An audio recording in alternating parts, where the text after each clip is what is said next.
2 weeks from now, all of Oregon's public schools will have to start offering on-site or hybrid learning for elementary students. The same goes for older grades starting in mid-April.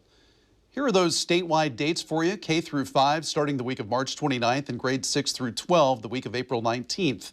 The Oregon Department of Education has released updated guidance on when kids go back, and the state's largest district, Portland Public Schools, shared its plans as well. Fox 12's Audrey Wheel joins us live now with the updates. Audrey?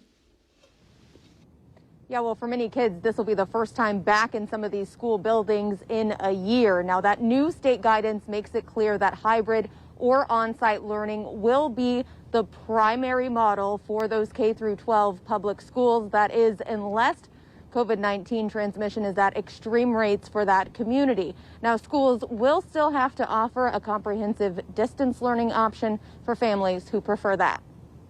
We're surviving, but it hasn't been easy for us. In a school year that's taken a toll on so many families, getting back to the classroom brings some relief. I just mentioned to my boys that in 2 weeks we are going to start up with school, and they said, yay!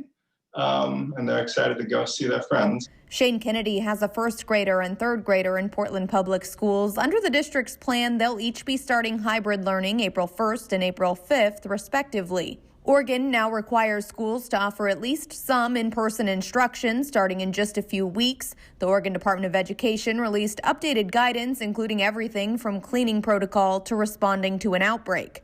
Face coverings will be required for all students, kindergarten and up, and staff. If needed, students can take a quick face covering break for no more than 3 to 5 minutes, and they should be more than 6 feet from anyone else. Previously, ODE said students shouldn't be part of cohorts that exceed 100 people a week. That rule was removed, but the guidance still requires 35 square feet per person, including staff, and recommends cohort sizes of 36 or less, and keeping everyone 6 feet apart as much as possible. Another update to the guidance, schools should screen all elementary students for COVID-19 symptoms on site every day, to include a visual check asking about any new symptoms or close contacts. While middle and high school students also have to be screened every day, they can do that themselves before arriving on campus. Anyone with symptoms should be isolated and sent home. There's always a chance of some coronavirus. But I think with the masks on and the other precautions they'll have, the risks are pretty low, and the trade-off, I think the benefit of in-person schooling is definitely outweighs the risks of coronavirus. The state's plan puts students back in the classroom right after spring break. The Oregon Health Authority is encouraging families not to travel, saying as we continue to see declining case numbers in Oregon, COVID-19 continues to spread in other states and countries, and that traveling by plane, bus, or train can be especially risky. Now, tonight, I've also talked to some PPS parents who say they're going to stick with comprehensive distance learning instead of taking their kid back to the classroom.